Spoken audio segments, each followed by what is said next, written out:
Vamos a hacer un repaso súper rápido porque vamos atrasados de la clase pasada. La clase pasada vimos Cristología, que se refiere a, bueno, vimos parte de lo que es la encarnación y cómo durante la historia quisieron entender la encarnación. Vimos lo que es el ebionismo, el docetismo, el gnosticismo, el arrianismo, el apolinarismo, el nestorianismo, el eutiquianismo. Vimos conceptos importantes como la unión hipostática, la anipostasia, el enipostasia, la comunión de las propiedades, el agregado calvinista, la cristología de los estados, la kenosis. Vimos algunas interpretaciones modernas como las cristologías funcionales y ontológicas y también como la del mito, ¿verdad? Con eso terminamos ese pequeño tema y hoy vamos a ver un apartado que es... Bueno, ya lo van a ver, ¿verdad? Ya lo voy a decir.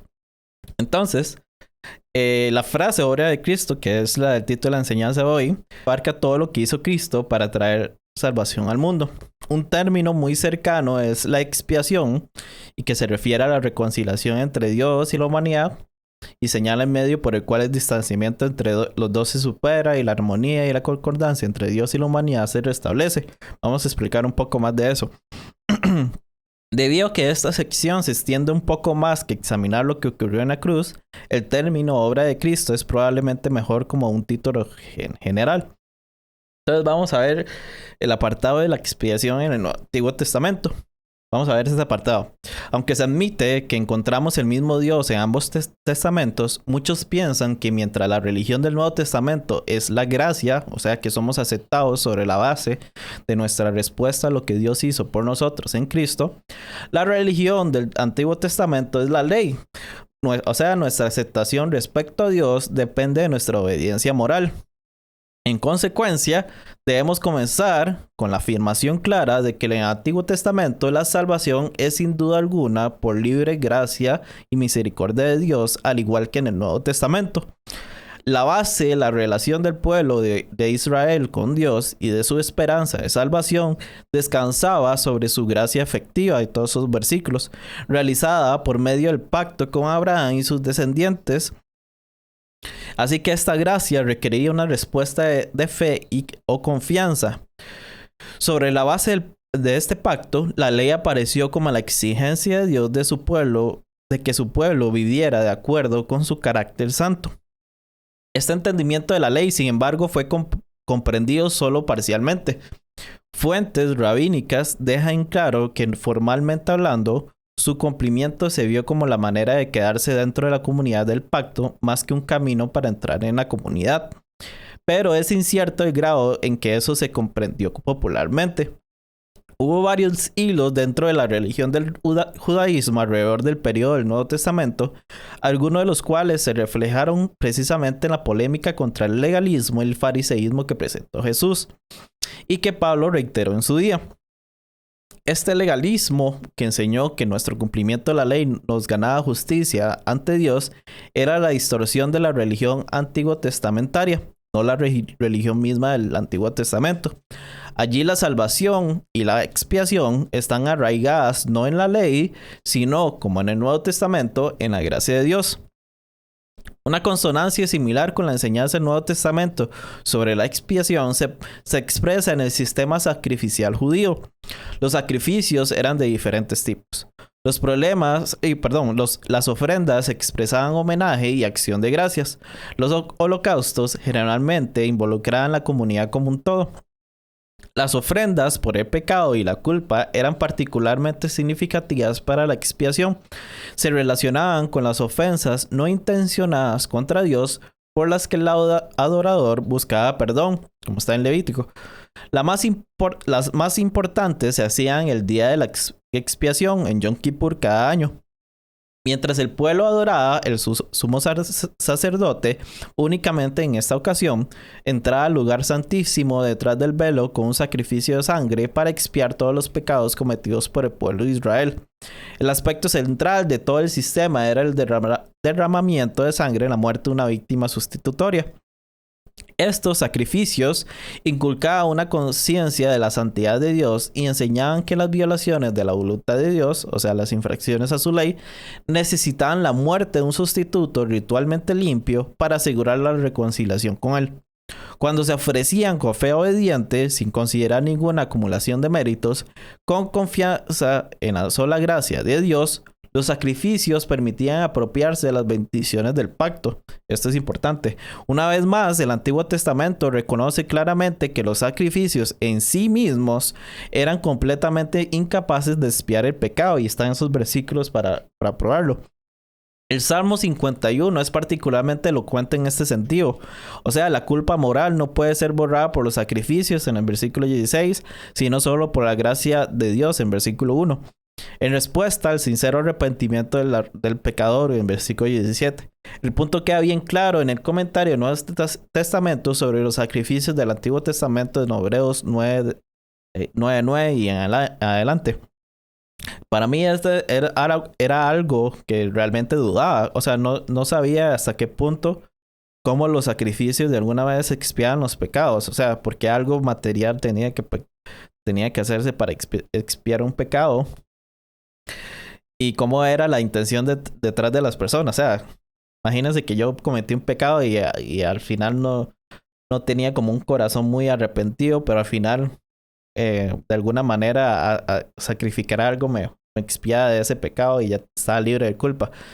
Siempre me preguntaba de qué pasaría con una intención contraria a lo que es lo que es ahora, digamos, de estar arrepentido y eso. Pero bueno, esta clase nos soluciona ese problema. Así que el punto de referencia definitivo de la gracia divina también es idéntico con los dos testamentos, la persona y obra de Cristo. Mientras que para nosotros hoy en día la obra del Calvario es proyectada hacia adelante, en el caso de los creyentes del Antiguo Testamento es proyectada hacia atrás. Yo creo que este es una error de traducción, creo. Me imagino que los que están ahorita en el presente es algo que pasó en el pasado y los que están en el Antiguo Testamento es en el futuro, me imagino. Tanto para ellos como para nosotros, la expiación considerada en sentido definitivo es por la sangre de Cristo. Veamos ahora un poco más sobre la vida de Jesús y sus obras.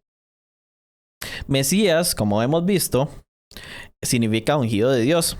En Israel se establecieron 3 oficios en los que los hombres se designaban por ungimiento con aceite: los reyes, los sacerdotes y los profetas, aunque en este caso era más espiritual que algo literal que se le echaba. Generaciones de teólogos han hablado del triple oficio de Jesús, con lo que desean significar que Jesús fue ungido por Dios, como en Hechos 10:38 dice, o Hebreos 1:9, para cumplir en forma perfecta y normativa el triple oficio de sacerdote, profeta y rey para el pueblo de Dios.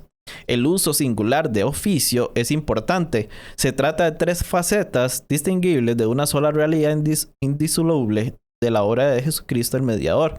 Así que vamos a ver en esta clase la primera parte. De los 3 que hay, vamos a ver uno y medio, digamos, porque es bastante larguilla. Así que empezamos con el oficio profético. El profeta es uno que habla en lugar de otro.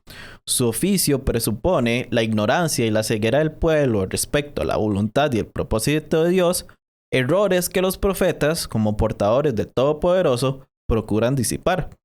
La función del profeta se expresó clásicamente en la persona de Moisés y las figuras posteriores como Isaías, Amós, Oseas y Jeremías. La esperanza mesiánica del Antiguo Testamento incluye este papel profético. Como dice Deuteronomio 18, el Señor tu Dios levantará un profeta como yo, a él sí lo escucharás. La iglesia primitiva vio esta profecía cumplida en Cristo y citan este pasaje de Deuteronomio. Sus contemporáneos aclamaron primero a Jesús como profeta.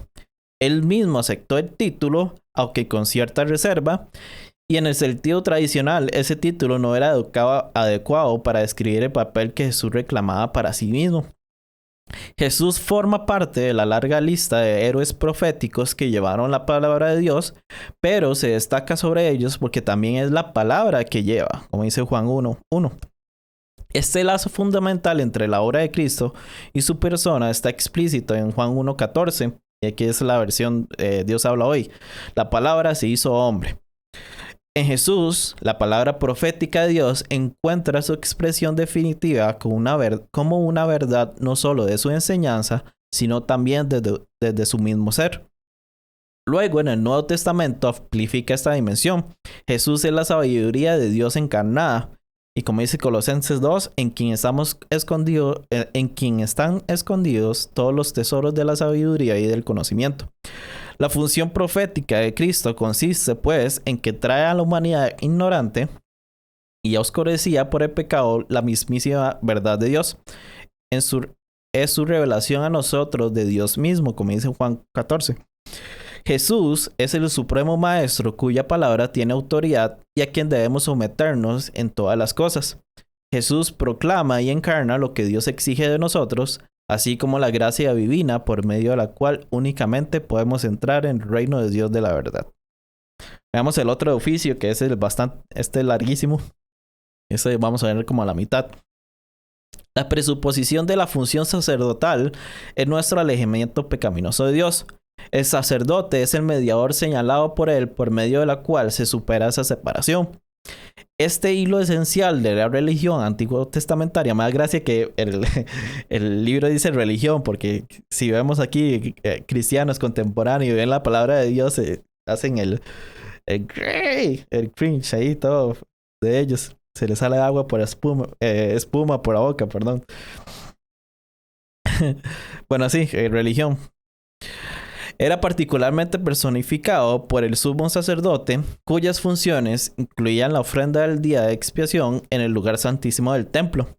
La obra de Jesucristo se interpreta en términos de su cumplimiento del oficio sacerdotal, principalmente en la epístola de Hebreos, que lo vincula con el sumo sacerdote del Antiguo Testamento en 2 puntos. El primer punto sería su identidad. Todo sumo sacerdote es escogido de entre los hombres para representarlos delante de Dios. Como hombre verdadero, Cristo era capaz de actuar a nuestro favor en relación con Dios. Esta solidaridad con nuestra humanidad, básicamente para su mediación sacerdotal, está representada en la idea del Goel, o pariente redentor. Goel es una palabra hebrea, me parece, del Antiguo Testamento. En ciertas circunstancias, un pariente cercano podía actuar de Goel a favor de otro para librarlo de un problema particular. La acción de Booz respecto a Ruth es el ejemplo clásico del Antiguo Testamento. Este título también se aplica a Dios. En Cristo, Dios ha hecho de nuestro pariente redentor, tomando nuestra carne y actuando a nuestro favor para salvarnos de la maldición y el dominio del pecado. Segundo, su inmolación. A todo sumo sacerdote se le nombra para presentar ofrendas y sacrificios. Cristo no solo fue el sacerdote que hizo la ofrenda, sino también la víctima sacrificial. En indecible amor y gracia entró al lugar santísimo y se ofreció a sí mismo sobre el altar de la cruz. Que Jesús entendía su misión en términos sacerdotales es claro al considerar su libre uso del lenguaje sacrificial en estos versículos. Así que sus alusiones al siervo sufriente, de Isaías refuerzan esta idea. Los pasajes sobre el siervo se interpretaban de diversas maneras en el tiempo de Jesús, pero prácticamente no había ninguna tendencia a interpretarlos mesiánicamente porque eran aparentemente irreconciliables con el tema del Mesías como rey. El vínculo de Jesús con el siervo lo estableció el Padre en su bautismo y hay varias referencias en los evangelios que se repiten en otros libros del Nuevo Testamento. Otro indicio de apropiación del oficio sacerdotal por parte de Jesús podría verse en Marcos 14:62, donde Jesús se atribuyó el Salmo 110:1 y en consecuencia por deducción también el Salmo 10:4. El oficio sacerdotal abarca toda la obra salvadora de Cristo en su muerte. Sí. Y con el objeto de descubrir su pleno significado, tenemos que exponer las 3 principales metáforas del Nuevo Testamento usadas para interpretar la muerte de Cristo. Entonces, esas 3 metáforas van a explicar un poco más la expiación Pero estas son parte de esta segunda oficio que es el sacerdotal. Entonces, para que tenga como idea y no es como algo aparte de ello, ¿verdad? Entonces, vamos a ver la metáfora penal o la justificación. El pensamiento hebreo tocante a la justicia o rectitud tiene un sentido invariablemente legal, o sea, de forense o de derecho. Como dice Salmo 32, el hombre justo es aquel a quien el Señor no toma en cuenta su maldad. Pero todos estamos en estado de culpa, pues hemos violado la ley moral de Dios y estamos bajo su maldición o condenación. Tampoco hay salida en términos de que Dios sencillamente relaje su ley y pase por alto la transgresión humana. La ley no es una serie arbitraria de exigencias que Dios decide imponer sobre la conciencia humana. Y obviamente aquí se está hablando, de hecho, se supone que hay una referencia aquí en la ley, pero se me olvidó quitar el espacio. Aquí se refiere no a, déjeme ver, voy a leer aquí el pie de página. Dice, por ley entendemos aquí las prescripciones morales fundamentales del Antiguo Testamento resumidas en el Decálogo. Las leyes ceremoniales del Antiguo Testamento han sido superadas en el sentido de que Cristo las ha cumplido. La legislación social del Antiguo Testamento ha dejado de ser normativa en el sentido de que la Iglesia ha reemplazado la teocracia de Israel. Pero los principios que sirven de base tanto a las leyes sociales como a las ceremoniales siguen teniendo pertinencia y aplicación. Entonces aquí se refiere como más al sentido moral que a las cosas ceremoniales y eso, ¿verdad? Entonces la ley no es una serie arbitraria de exigencias que Dios decide imponer sobre la conciencia humana. En su esencia es nada menos que la exigencia del carácter de Dios de que deberíamos conformarnos a su ser y tomar partido con él contra todo lo que amenaza y se lo opone. Es la ley de Dios, santa, justa y buena. Bueno, todavía no. Cualquier violación de la ley moral, pues, equivale a un ataque directo contra Dios. Desde el momento en que la cometemos, se convierte en parte integral de ese movimiento de resistencia al que Él, o sea, al afirmar su divinidad, ha de tomar en cuenta y oponerse. El hecho de que Dios tome en cuenta el pecado dirige la atención a la culpa que inevitablemente acompaña todo nuestro pecado. En el momento que lo cometemos, el pecado entra en el pasado inalterable. Ser pecador implica ser una persona con pasado. Su expediente está marcado y manchado. No podemos volver a comenzar por el pecado de ayer. No podemos volver a comenzar porque el pecado de ayer sigue nuestra cuenta, retando inexorablemente a Dios, oponiéndose a su majestad y su divinidad. Y como dice C.S. Lewis, tenemos la extraña ilusión de que el mero tiempo invalida el pecado. He oído a otros y a mí mismo contar maldades cometidas en la adolescencia como si no tuvieran ninguna importancia en el presente del relator, incluso tomándolo a risa. Pero el mero tiempo no hace nada al hecho ni a la culpa del pecado. El pasado permanece, el tiempo no resuelve esa brecha, no lo puede hacer. Entonces, ¿qué se puede hacer entonces? En un sentido, de nada. Frente a nuestra culpa somos impotentes y no podemos hacer otra cosa que esperar el juicio venidero, que es la consecuencia inevitable del pecado en este mundo en Dios. En este punto preciso, ante nuestra impotencia, las Escrituras nos dirigen hacia la maravilla de la gracia de Dios en Cristo, o sea, la obra de Él. Como ser humano, nacido bajo la ley y obedeció plenamente todos los mandamientos de Dios, incluso hasta la muerte, en su muerte nos rescató de la maldición de la ley al hacerse maldición por nosotros. En consecuencia, en la muerte de Cristo, los pecados de su pueblo fueron juzgados y olvidados, y por su acto de justicia resolvió la justificación debida para todos los hombres. El juicio y la maldición de nuestra desobediencia pasaron a Cristo en la cruz. La justificación es un acto de gracia totalmente inmerecida de la justicia de Dios. Este acto, por medio del cual Dios remite los pecados de hombres y mujeres culpables, considerándolo justo sobre la base de la obediencia representativa y la muerte redentora de Cristo, se llama en las Escrituras justificación. En ninguna manera es una recompensa por nuestros esfuerzos de rectitud y tampoco es un asunto de nuestra cooperación con Dios para hacer alguna contribución moral a nuestra justificación. La justificación es un acto de gracia totalmente inmerecida de parte de Dios. Y antes de continuar, yo sé que algunos de ustedes pueden tener la pregunta de cuál es la diferencia entre propiciación, que ahorita es la expiación, y la justificación. Hay un video ahí que hizo una buena explicación de eso y dio una analogía. La propiciación es lo que se debe pagar, o sea, la cosa que se debe pagar para cumplirse algo justamente. La justificación es cuando se paga aquello justo por la injusticia. Y la justificación es cuando se te da la... Se te da o sea, usted ya es justo ante la ley o ante los ojos de alguien. Entonces, por ejemplo, entonces aquí viene la analogía.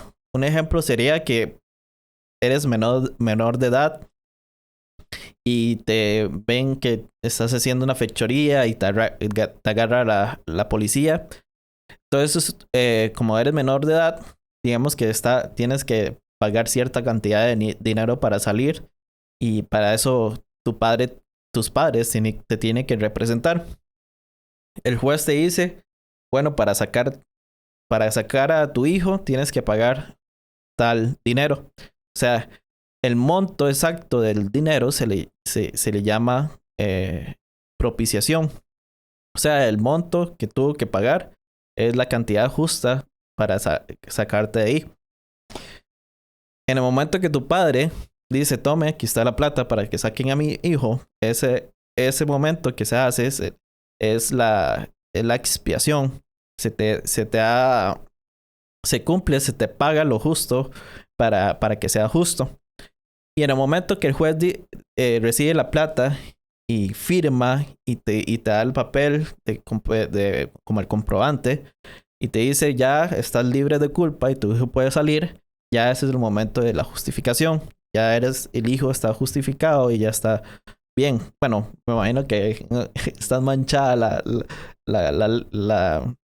¿cómo se llama? Tu registro penal, ¿verdad? Pero ni modo. Pero así es en el cristianismo. El pago justo del pecado es la muerte, la propiciación. La expiación es el momento que Cristo murió en la cruz para pagar nuestros pecados. Y cuando Dios acepta ese sacrificio por esa muerte, en el momento que dice ya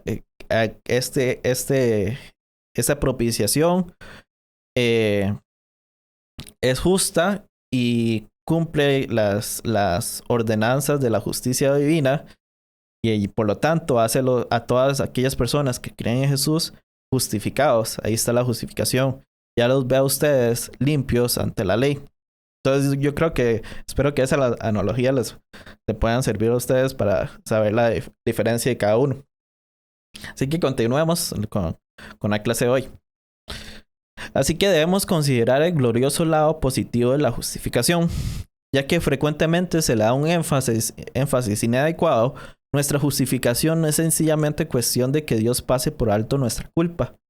Nuestra necesidad solo se puede resolver si se nos adjudica un carácter justo, pleno e íntegramente santo. Este es el asombroso don de la gracia. El cumplimiento de la ley por Cristo y su perfecta justicia son nuestros por la fe en Él.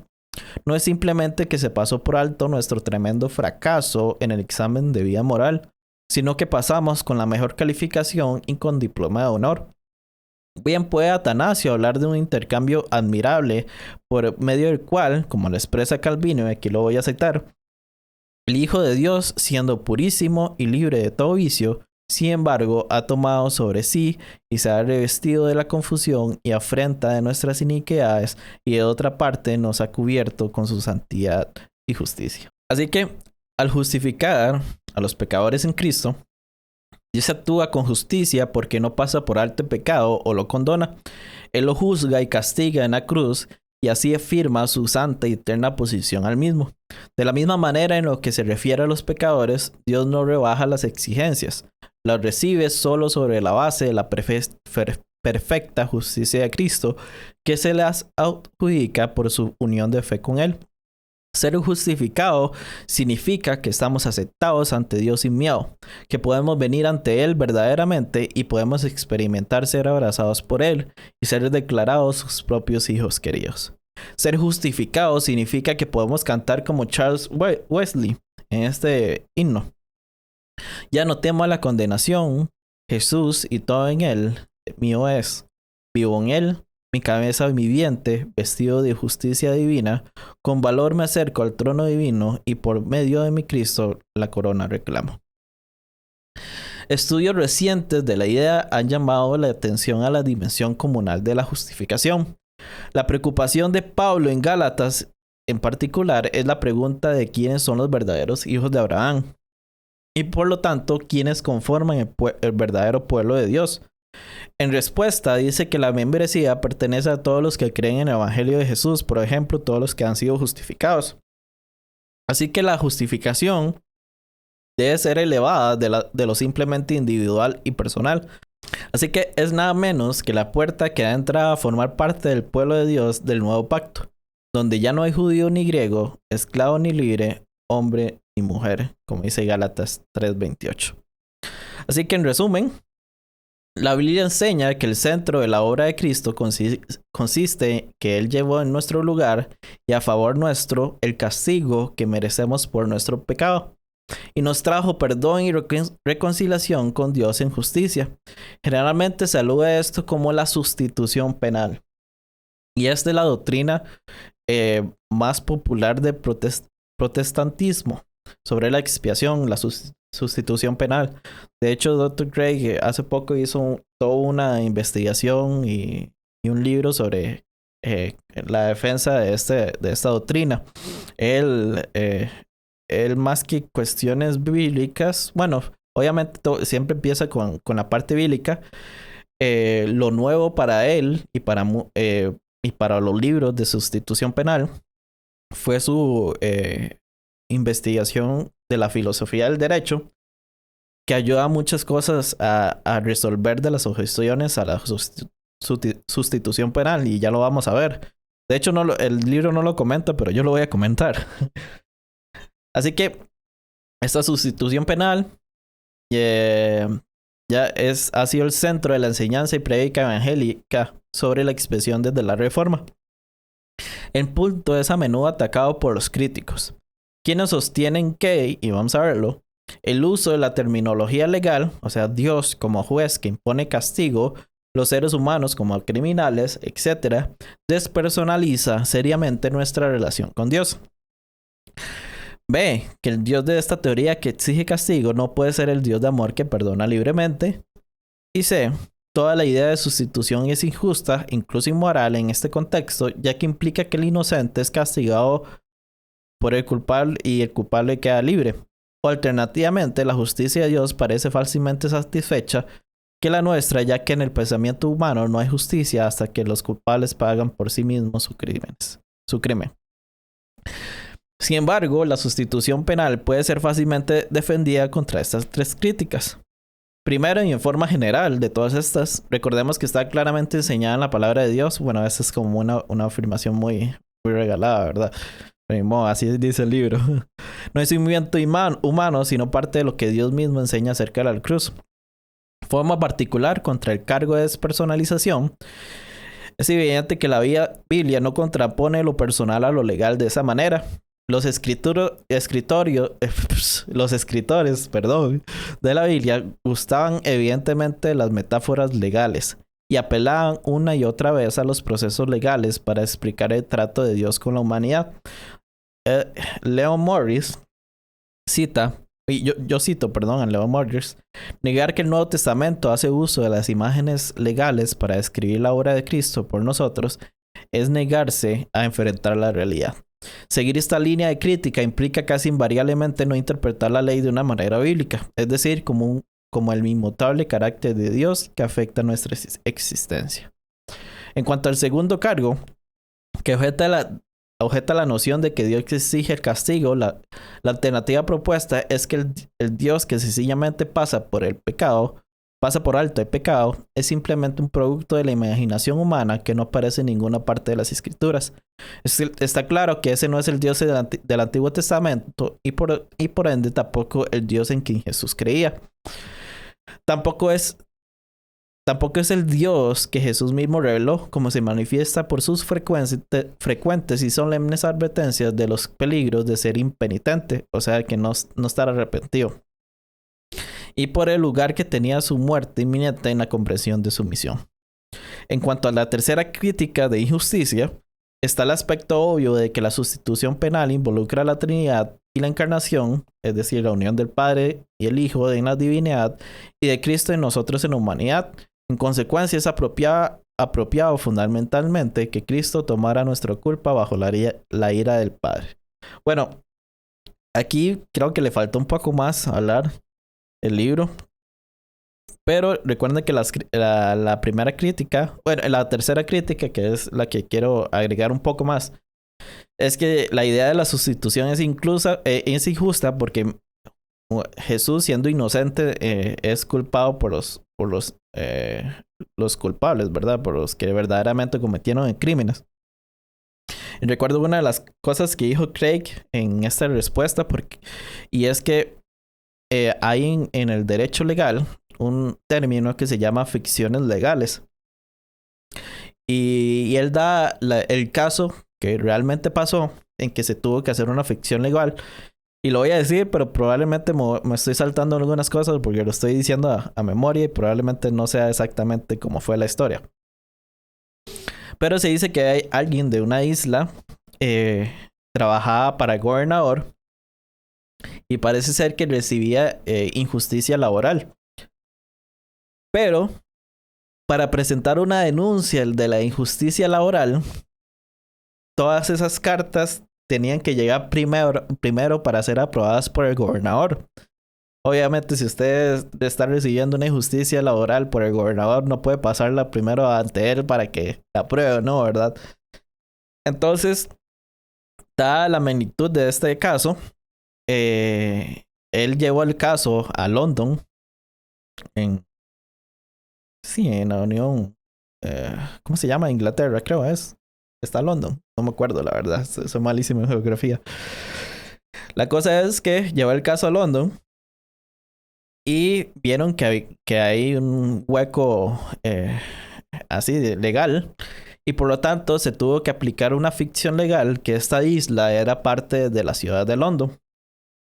Por lo tanto, se podía juzgar el gobernador y se podía, por lo tanto, tomar el caso de esta persona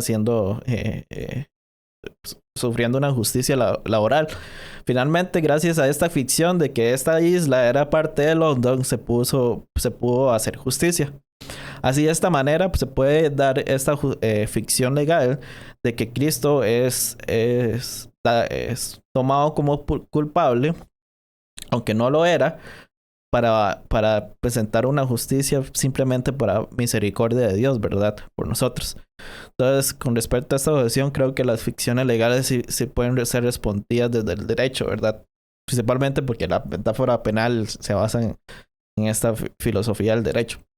Así que en forma más sustancial, J. Packer ha señalado que es un error presionar las categorías bíblicas, como la sustitución penal, más allá de sus límites. Básicamente son modelos de pensamientos que Dios nos ha dado para instruirnos acerca de sí mismos y sus actividades. Al ser dados por Dios, deben tener nuestra total confianza, y en realidad solo sometiendo a ellos nuestras mentes y reteniéndolos tenazmente, podemos estar seguros de acercarnos lo más posible a la verdad sobre la expiación. Cuando se ve de esta forma, la sustitución penal puede ser plenamente defendida, suponiendo que podamos demostrar su base bíblica. Y cualquier cosa, si ustedes quieren más investigación sobre esto, creo que el libro de Craig va a ser bastante útil para ello. Así que puede ser plenamente defendida sin que tengamos que justificarlo en cada punto, apelando a la práctica legal común o a las normas generales de relaciones personales. Aunque no dejamos de lado livianamente nuestro instinto moral general, ya que Dios es el creador tanto como el redentor, tampoco podemos hacer de nuestras normas caídas la determinación final y el juez de la acción de Dios. Por supuesto, existe una profunda justicia expresada en el hecho de que Dios perdona a los pecadores condenados e impotentes por medio de la cruz. La justicia y el amor redentor de Dios, como dice Romanos 3 del 21 al 26.